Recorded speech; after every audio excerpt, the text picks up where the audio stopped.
नमस्कार दोस्तों, कैसे आप लोग। उम्मीद करता हूँ अच्छे होंगे। आज हम लोग देखेंगे महेश बर्नवाल ऑब्जेक्टिव बुक से ज्योग्राफी के चैप्टर 2 और 3, जिसमें हम लोग जियोलॉजिकल स्ट्रक्चर और फिजिकल स्ट्रक्चर के बारे में उससे जितने भी क्वेश्चन बन सकते हैं हम लोग जानने का कोशिश करेंगे। चलिए देखते हैं आज का पहला प्रश्न है, भारत में सर्वाधिक कोयला किस क्रम की चट्टानों में पाया जाता है? तो कोयला गोंडवाना क्रम के चट्टानों में पाया जाता है, ऑप्शन नंबर सी। अगला प्रश्न है,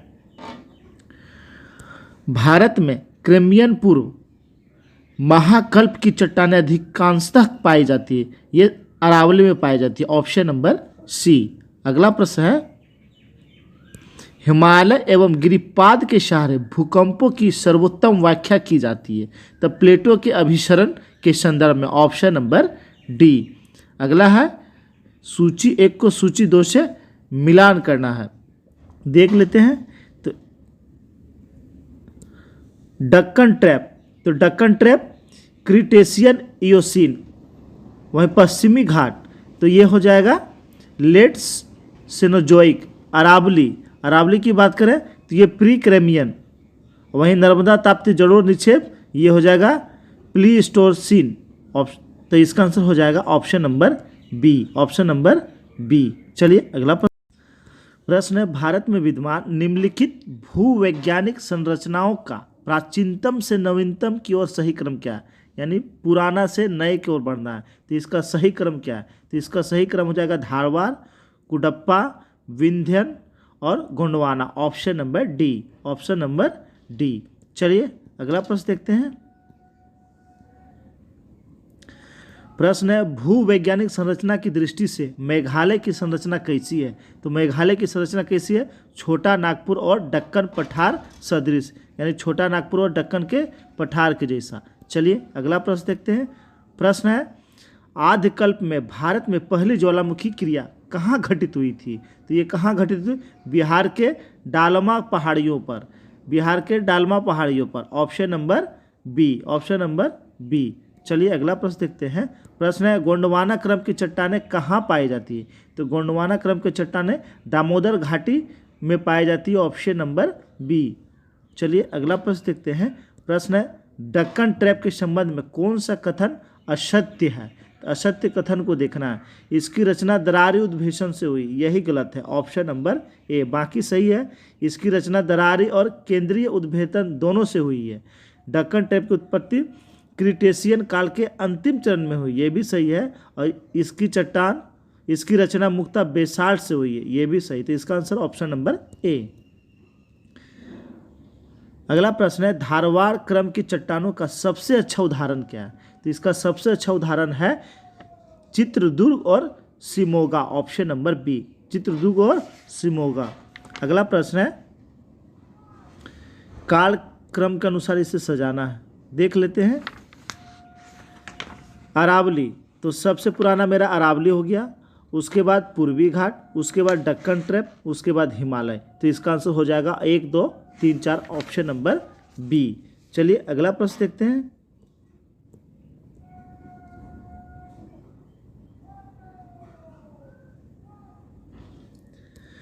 गोंडवाना लैंड के टूटने का क्रम कब प्रारंभ हुआ था? तो ये प्रारंभ हुआ था जुरेसिक युग में, ऑप्शन नंबर बी। कब? जुरेसिक युग में। अगला प्रश्न है, निम्नलिखित में से कौन सी चट्टान प्रणाली भारत में नवीनतम है? तो भारत में नवीनतम है गोंडवाना, ऑप्शन नंबर, ये चारों में गोंडवाना नवीनतम है। चलिए अगला प्रश्न देखते हैं। प्रश्न है, निम्नलिखित में से कौन सा भूवैज्ञानिक युग दक्षिण भारत से संबंधित नहीं है? यानी कौन दक्षिण भारत से संबंधित नहीं है? एजोइक ये संबंधित है, पेलियोजोइक ये भी संबंधित है, फेनोरोजोइक ये संबंधित नहीं, option number C, option number C. अगला प्रश्न है, मध्य भारत में झीलकृत एवं ज्वार नद मुखकृत शिलाएं कहलाती है, क्या कहलाती है? तो ये क्या कहलाती है? लमेटा पात्र, ऑप्शन नंबर बी। क्या कहलाती है? लमेटा पात्र कहलाती है। अगला प्रश्न है, भारत में पाई जाने वाली पूर्व क्रेमियन चट्टानों की मुख्य विशेषताएं क्या है? तो इसकी मुख्य विशेषता क्या है, देख लेते हैं हम लोग। इसकी मुख्य विशेषता क्या है? ये अत्यधिक रूपांतरित होती है, ये अत्यधिक रूपांतरित होती है, बिल्कुल। ये अधिक वलित होती है, ये भी सही। ये अजीवाश्ममय होती है, ये भी सही। इसका आंसर हो जाएगा 1, 2, 3, ऑप्शन नंबर डी। चलिए अगला प्रश्न देखते हैं। प्रश्न है, भारत में प्री क्रेमियन चट्टानों के संबंध में निम्नलिखित में से कौन सा कथन तथ्य असत्य है? देख लेते हैं। ये अत्यधिक यांत्रित हो चुकी है, सही है। इसमें जीवाश्म के अवशेष बहुत कम मिलते हैं, ये भी सही है। ये अत्यधिक वलित रूप में है, यही गलत है, ऑप्शन नंबर सी। और चौथा ऑप्शन नीस, सिस्ट, ग्रेनाइट आदि इस चट्टानों के उदाहरण है, ये भी सही है। तो आंसर हो जाएगा ऑप्शन नंबर सी। अगला प्रश्न है, धारवाड़ समूह की चट्टानें पूर्णतः विकसित हुई है, तो ये कब विकसित हुई है? तो इसका आंसर हो जाएगा ऑप्शन नंबर डी, पूरा जीवी काल में, पूरा जीवी काल में। चलिए अगला प्रश्न देखते हैं। प्रश्न है, सूची 1 को सूची 2 से मिलान करना है, देख लेते हैं।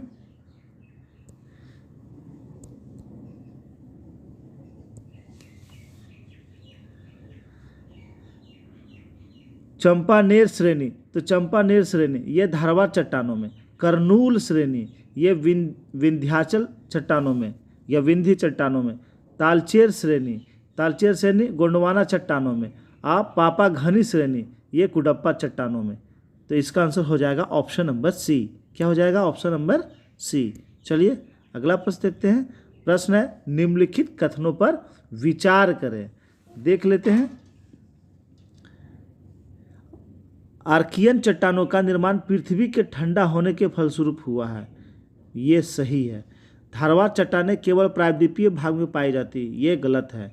सेमरी श्रेणी में धारवाड़ चट्टानें मिलती है, ये भी गलत है। तो इसका आंसर हो जाएगा केवल एक सही, option number A, option number A. चलिए अगला प्रश्न देखते हैं। और प्रश्न है, कठियावाड़ श्रेणी कहाँ स्थित है? तो कठियावाड़ श्रेणी गुजरात में स्थित है। कहाँ है? गुजरात में स्थित है। अगला प्रश्न है, खनिज संसाधन की दृष्टि से भारत का सर्वाधिक महत्वपूर्ण भौमिकीय क्रम कौन सा है? तो सबसे अधिक खनिज कौन से क्रम में पाए जाते हैं? तो धारवाड़ क्रम में, ऑप्शन नंबर सी। किसमें? धारवाड़ क्रम में। चलिए अगला प्रश्न देखते हैं। निम्नलिखित में से कौन सी पर्वत श्रेणी प्राचीनतम है? तो प्राचीनतम की बात करें तो कौन सी पर्वत श्रेणी है? वृहद हिमालय श्रेणी, option number A, option number A. अगला प्रश्न देखते हैं। निम्नलिखित में से कौन सा जिला धारवाड़ भूस्तरीय रचना वाला नहीं है? तो कहाँ इस धारवाड़ श्रेणी नहीं पाई जाती है? तो ये जिला है Rohtas, option number B, Rohtas में नहीं पाए जाते हैं। चलिए देखते हैं इसका सेकंड चैप्टर यानी भौतिक स्वरूप। ये हम लोग इसका जियोलॉजिकल स्ट्रक्चर देख रहे थे, भौतिक स्वरूप से कुछ हम लोग उसमें लगभग 50-60 प्रश्न हम लोग देखेंगे। चलिए फिजिकल स्ट्रक्चर से हम लोग क्वेश्चन देखते हैं। पहला प्रश्न है, गारो खासी और जयंतिया पहाड़ियाँ निम्नलिखित में से कहाँ अवस्थित है? तो गारो खासी जयंतिया ये मेघालय में स्थित है, ऑप्शन नंबर बी। अगला प्रश्न है, निम्नलिखित में से कौन सी पर्वत श्रेणी ट्रांस हिमालय से संबंधित नहीं है, यानी ट्रांस हिमालय से संबंधित नहीं है? तो इसका आंसर हो जाएगा शिवालिक। शिवालिक जो है ट्रांस हिमालय से संबंधित नहीं है। शिवालिक इसका हिमालय का पाद प्रवेश यानी प्रवेश वाला क्षेत्र होता है। चलिए अगला प्रश्न देखते हैं। प्रश्न है, हिमालय की पर्वत श्रेणियों में जो सम्मिलित नहीं है वह है? तो हिमालय की पर्वत श्रेणी में जो सम्मिलित नहीं है वह है Karakoram, option number A, option number A. अगला प्रश्न है, कलिम्पोंग को लहासा से जोड़ने वाला दर्रा कौन सा है? तो कलिम्पोंग को लहासा से जोड़ने वाला दर्रा है जलेपला दर्रा, ऑप्शन नंबर ए। कौन सा? ऑप्शन नंबर ए, जलेपला दर्रा, जो कहाँ है? सिक्किम में है। अगला प्रश्न है, हिमालय में सबसे गहन अपवर्तन कहाँ हुआ है? तो सबसे अधिक अपवर्तन कहाँ हुआ है? शिवालिक उपांत में, ऑप्शन नंबर बी, शिवालिक उपांत में। चलिए अगला प्रश्न देखते हैं। निम्नलिखित में से कौन सा मरुस्थल है? तो कौन सा मरुस्थल है? तो सिंधु क्षेत्र। सिंधु क्षेत्र जो है मरुस्थल की श्रेणी में आता है, ऑप्शन नंबर ए। प्रश्न है, यदि हिमालय पर्वत श्रेणियां नहीं होती तो भारत पर सर्वाधिक संभाव्य भौगोलिक प्रभाव क्या होता? देख लेते क्या होता है। देश के अधिकांश भाग में साइबेरिया से आने वाली शीतलहरों का अनुभव होता है, बिल्कुल सही। सिंधु गंगा मैदान इतनी सुविस्तृत जलोढ़ मृदा से वंचित होती, बिल्कुल सही। मानसून का प्रतिरूप वर्तमान से भिन्न होता, ये भी सही है। तो इसका आंसर हो जाएगा 1, 2, 3, 4, ऑप्शन नंबर डी। चलिए अगला प्रश्न देखते हैं।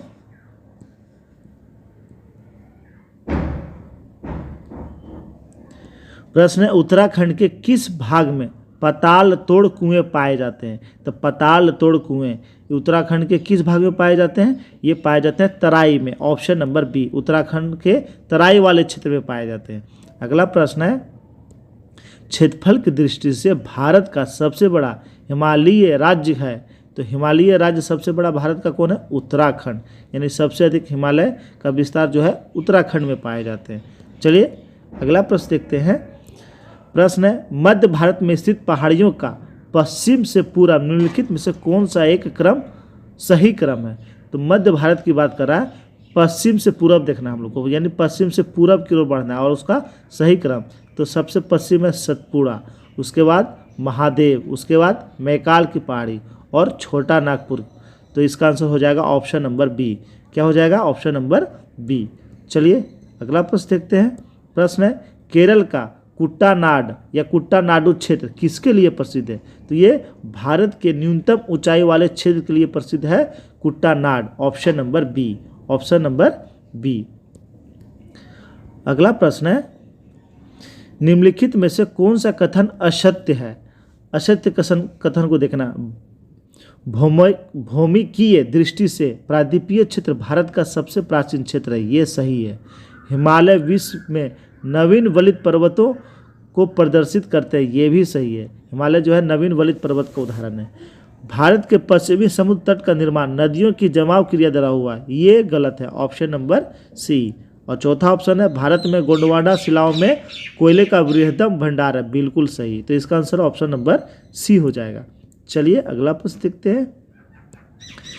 शिवालिक शैल समूह के दक्षिण में भावर क्षेत्र उदाहरण है, तो किसका उदाहरण है? गिरिपद की स्थिति का, ऑप्शन नंबर सी, गिरिपद की स्थिति का उदाहरण है। अगला प्रश्न है उत्तर भारत में उप हिमालयी क्षेत्र के सहारे विस्तृत समतल मैदान को क्या कहते हैं? तो उत्तर भारत में उप हिमालय क्षेत्र के सहारे विस्तृत समतल मैदान को भावर कहते हैं। क्या कहते हैं? भावर कहते हैं, ऑप्शन नंबर डी। अगला प्रश्न है निम्नलिखित समूहों में कौन सा पूर्व से पश्चिम की ओर पर्वत शिखरों का सही क्रम है?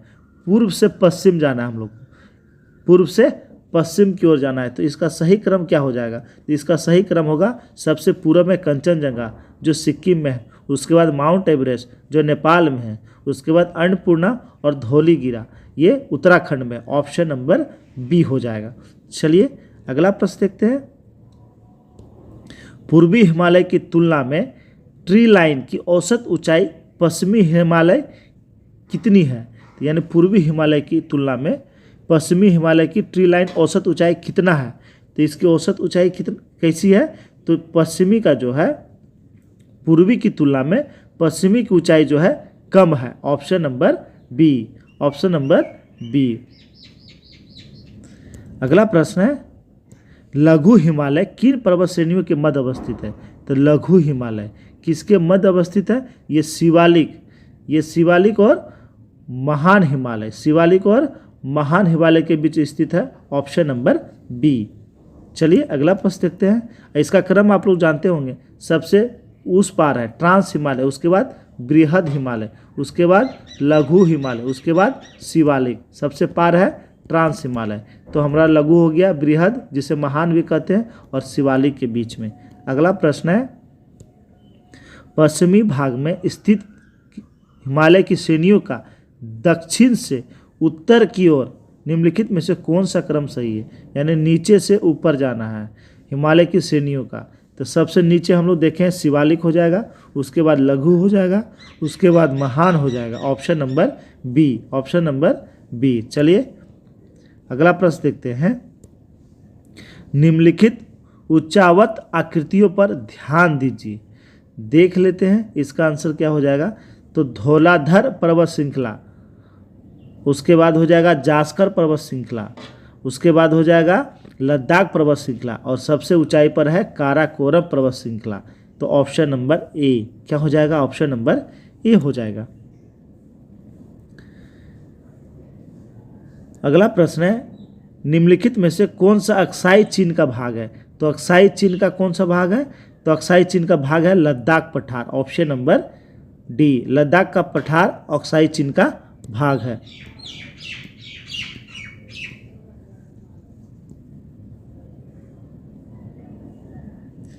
अगला प्रश्न है निम्नलिखित में से भारत का सबसे बड़ा हिमनद कौन सा है। तो भारत का सबसे बड़ा हिमनद है रुंडन, ऑप्शन नंबर ए, कौन सा, रुंडन। अगला प्रश्न है उत्पत्ति की दृष्टि से निम्नलिखित पर्वत श्रेणियों में सबसे नवीनतम कौन सी है। तो ऑप्शन के अनुसार सबसे नवीनतम पर्वत श्रेणी है पटकाई श्रेणियां, ऑप्शन नंबर डी, कौन सी श्रेणी, पटकाई श्रेणी। प्रश्न है पीर पंजाल श्रेणी कहाँ स्थित है। तो ये कहाँ स्थित है, जम्मू एवं कश्मीर में, option number B, Jammu Kashmir में पीर पंजाल श्रेणी है। अगला प्रश्न है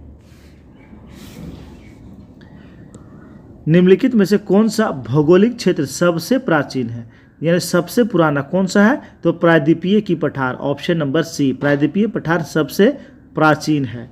अगला प्रश्न है कश्मीर घाटी किन दो पर्वत श्रेणियों के मध्य स्थित है। तो कश्मीर घाटी बृहद हिमालय और पीर पंजाल के मध्य अवस्थित है, ऑप्शन नंबर बी। अगला प्रश्न है निम्नलिखित में से सबसे प्राचीन पर्वत श्रृंखला कौन सी है। तो हम लोग जानते हैं सबसे प्राचीन पर्वत श्रृंखला है अरावली पर्वत श्रृंखला, ऑप्शन नंबर बी, भारत की सबसे प्राचीन पर्वत श्रृंखला। अगला प्रश्न है निम्न में से कौन अवशिष्ट पर्वत का उदाहरण है। अवशिष्ट पर्वत का उदाहरण है Aravalli, option number D, Aravalli. Himalaya हम लोग जानते हैं नवीन बलित पर्वत का उदाहरण है। अगला प्रश्न है नर्मदा एवं ताप्ती नदियों के मध्य कौन सी पर्वत श्रेणी स्थित है। नर्मदा और ताप्ती के बीच सतपुरा श्रेणी स्थित है, ऑप्शन नंबर बी, कौन सा, सतपुरा श्रेणी। अगला प्रश्न है निम्नलिखित में से कौन सी चोटी भारत में अवस्थित नहीं है। तो कौन सा चोटी इनमें से भारत में अवस्थित नहीं है। तो गुरला मांधाता यही अवस्थित नहीं, बाकी नामचा बर्मा अवस्थित है, कामेट भी अवस्थित है और नंगा पर्वत भी अवस्थित है। नंगा पर्वत सबसे पश्चिम में अवस्थित पर्वत श्रेणी है। चलिए तो इसका आंसर हो जाएगा ऑप्शन नंबर ए। ये क्वेश्चन देखिएगा, इससे हमेशा क्वेश्चन आते हैं।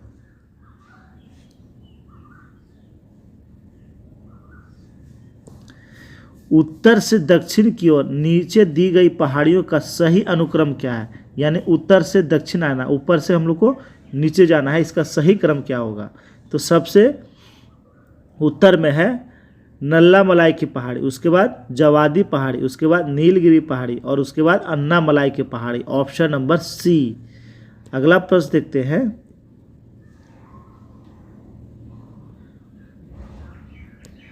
प्रश्न है निम्नलिखित उच्चावत आकृतियों का पश्चिम से पूरब की ओर बढ़ते हुए सही क्रम बताएं। यानी पश्चिम से हम लोग को पूरब की ओर बढ़ना है, पश्चिम से पूरब की ओर सही क्रम क्या होगा। तो महादेव पर्वत श्रृंखला सबसे पश्चिम में है, उसके बाद मैकाल पर्वत श्रृंखला, उसके बाद छोटा नागपुर की पहाड़, उसके बाद खासी की पहाड़, ये मेघालय में है। तो इसका आंसर हो जाएगा 1, 2, 3, 4, ऑप्शन नंबर ए।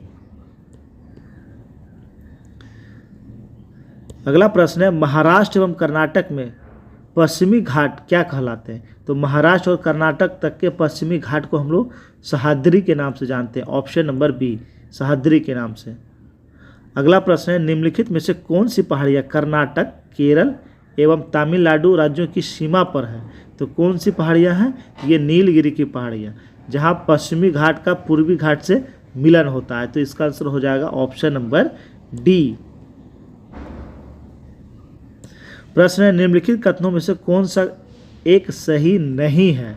पश्चिमी घाट उत्तरी क्षेत्र में अपेक्षाकृत अधिक ऊंचाई पर है, ये गलत है। पश्चिमी घाट में अनाईमुडी सबसे ऊंची चोटी, बिल्कुल सही, दक्षिण भारत की सबसे ऊंची चोटी अनाईमुडी है। ताप्ती नदी सतपुरा के दक्षिण में है, ये भी सही है। नर्मदा तथा ताप्ती घाटियाँ पुरानी रिफ्ट घाटियाँ मानी जाती है, ये भी सही। इसका आंसर ऑप्शन नंबर ए हो जाएगा। अगला प्रश्न है, निम्नलिखित में से कौन सी पर्वत श्रेणी केवल एक ही राज्य में विस्तृत है? बहुत बार एग्जाम में आया है। तो ये कौन सी पर्वत श्रृंखला है? तो ये अजंता की पर्वत श्रृंखला, ऑप्शन नंबर सी, जो महाराष्ट्र में है। इसका विस्तार केवल और केवल महाराष्ट्र में है। अगला प्रश्न देख लेते हैं।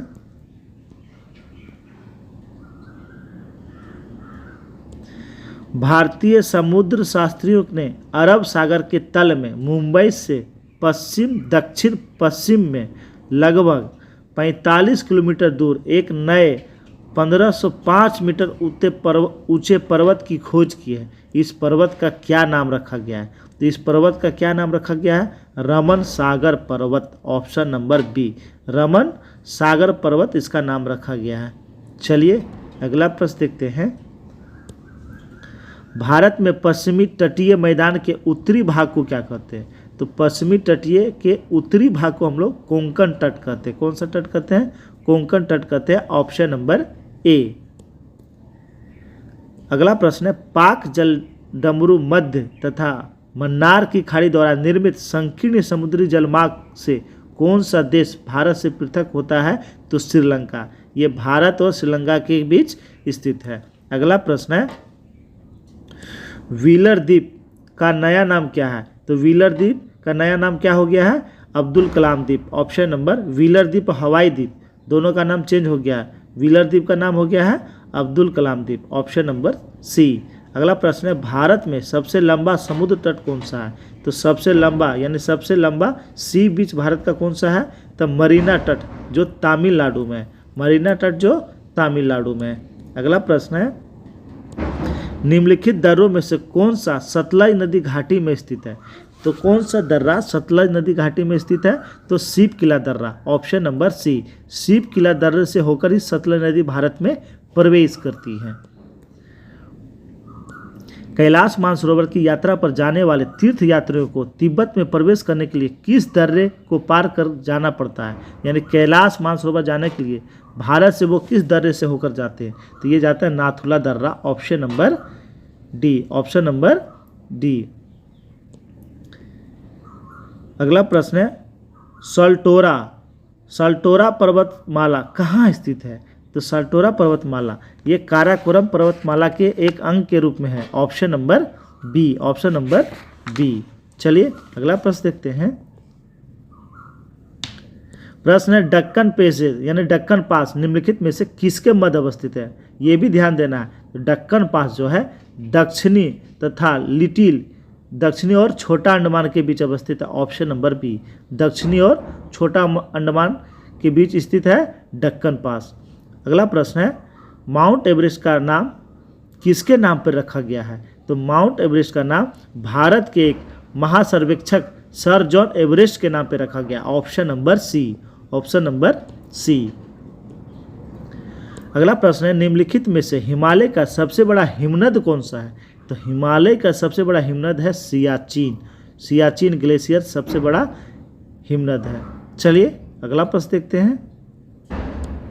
आंध्र प्रदेश और तमिलनाडु के तटीय भूभाग को क्या कहते हैं? आंध्र प्रदेश और तमिलनाडु के तटीय यानी ये वाला भाग को हम लोग क्या कहते हैं? तो ये वाला भाग को हम लोग कोरोमंडल कहते हैं। क्या कहते हैं? कोरोमंडल कहते हैं। अगला प्रश्न है, माउंट एवरेस्ट के बाद विश्व में दूसरा सबसे ऊंचा पर्वत शिखर निम्नलिखित में से कौन सा है? तो माउंट एवरेस्ट के बाद सबसे ऊंचा है K2 यानी गोल्डविन ऑस्टिन, ये काराकोरम श्रेणी में है, option number C, option number C. प्रश्न है, माजुली विश्व का सबसे बड़ा नदीय द्वीप किस राज्य में है? तो माजुली द्वीप जो ब्रह्मपुत्र नदी पे है ये असम राज्य में है, option number B. Sir Creek कहाँ स्थित है? सर क्रीक ये कहाँ स्थित है? तो ये हम लोग जानते हैं गुजरात में है, जो भारत का सबसे पश्चिमतम बिंदु है। तो इसका आंसर हो जाएगा गुजरात के साथ लगने वाले भारत पाक सीमा पर, ऑप्शन नंबर। प्रश्न है, अराकान योमा हिमालय का पूर्वी विस्तार है जो स्थित है, तो ये कहाँ स्थित है? म्यांमार में। ये जो है म्यांमार में स्थित है। चलिए अगला प्रश्न देखते हैं। प्रश्न है, निम्न हिमालय और डैश के बीच स्थित लंबवत घाटी को दून के नाम से जाना जाता है। तो निम्न हिमालय और किसके बीच की लंबवत घाटी को हम लोग दून के नाम से जानते हैं, तो ये हो जाएगा शिवालिक, यानी लघु हिमालय और शिवालिक के बीच की स्थित दून की घाटी को हम लोग दून के नाम से जानते हैं। अगला प्रश्न है, अरब सागर के द्वीपों में से किस भाग को मिनिकॉय द्वीपों के नाम से जाना जाता है? तो अरब सागर के द्वीपों में से किस भाग को मिनिकॉय द्वीप के नाम से जाना जाता है? तो ये दक्षिणी भाग, ऑप्शन नंबर सी, दक्षिणी भाग। अगला प्रश्न है, निम्न हिमालयी पर्वत श्रेणियों में से किस पर्वत श्रेणी को अटल टनल पार करती है? तो अटल टनल कौन सी पर्वत श्रेणी पार करती है? तो पूर्वी Pir Panjal, option number D, option number D. प्रश्न है, सूची 1 को सूची 2 से मिलान करना है। ये दर्रे हैं किस राज्य में? तो बुमला दर्रा अरुणाचल प्रदेश में, जिलेपला दर्रा, तो जिलेपला नाथुला ये सिक्किम में है, वहीं मुलिंगला दर्रा ये कहाँ है? हिमाचल प्रदेश में, और सिपकिला दर्रा ये उत्तराखंड में, ये उत्तराखंड में। इसका आंसर हो जाएगा option number B, option number B. अगला प्रश्न है, हिमालय के किस भाग पर करेवा भू आकृति पाई जाती है? तो हिमालय के किस भाग पर? Kashmir Himalaya, option number D, Kashmir Himalaya में करेवा भू आकृति पाई जाती है। प्रश्न है, जोजिला दर्रा निम्नलिखित में से किसको जोड़ता है? तो जोजिला दर्रा ये किसको जोड़ता है? तो ये कलिम्पांग को लहासा से जोड़ता है, ऑप्शन नंबर डी, कलिम्पांग को लहासा से जोड़ता है।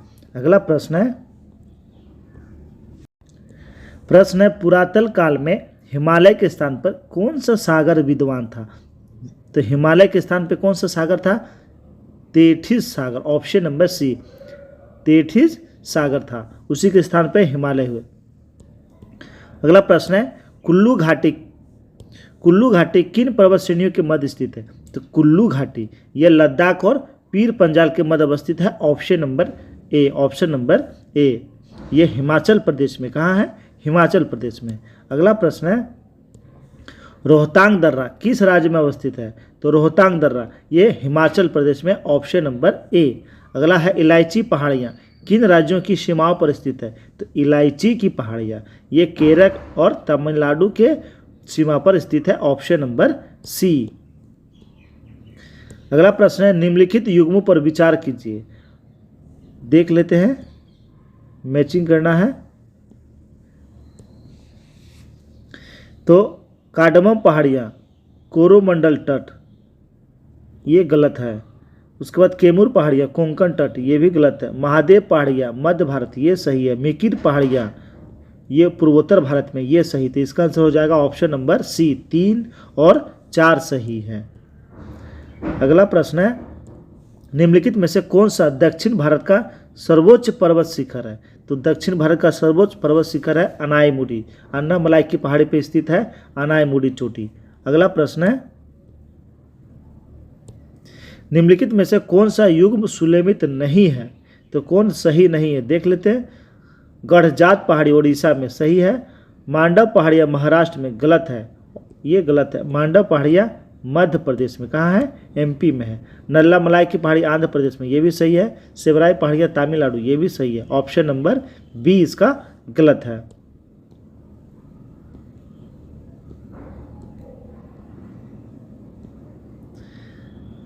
प्रश्न है, सूची 1 को सूची 2 से मिलान करें, यानी कौन सी ऊंची चोटी किस राज्य में अवस्थित है? देख लेते हैं। केरल, तो अनाईमुडी की अवस्थित केरल और तमिलनाडु की सीमा पर है। वहीं बात करें नागालैंड में, तो सारामती की अवस्थिति नागालैंड में। वहीं उत्तराखंड, तो नंदा देवी कहाँ? उत्तराखंड। और दोड्डा बेटा ये कहाँ है? तमिलनाडु में है। दोड्डा बेटा जो नीलगिरी की सबसे ऊंची चोटी है। तो इसका आंसर हो जाएगा ऑप्शन नंबर सी, 3, 4, 2, 1। अगला प्रश्न है, अंडमान निकोबार द्वीप समूह की सबसे ऊंची चोटी कौन सी है? तो अंडमान निकोबार द्वीप की सबसे ऊंची चोटी है सेंडल पीक, जो उत्तरी अंडमान में, कहाँ? उत्तरी अंडमान में है। अगला प्रश्न है, सूची 1 को सूची 2 से मिलान करें। ये घाटियाँ हैं और उससे संबंधित राज्य हैं। मरखा घाटी बहुत बार हम लोगों ने देखा है। मरखा घाटी कहाँ है? लद्दाख में है। मरखा घाटी कहाँ है? लद्दाख में है मरखा घाटी। वहीं बात करें जुकू घाटी, ये नागालैंड में है। वहीं सांगला घाटी ये हिमाचल प्रदेश में है। और युथांग घाटी ये सिक्किम में है। इसका आंसर हो जाएगा ऑप्शन नंबर सी। 3 4 2 1 याद रखना है। प्रश्न है निम्नलिखित में से कौन सी भारत की नवीनतम पर्वत श्रेणी है।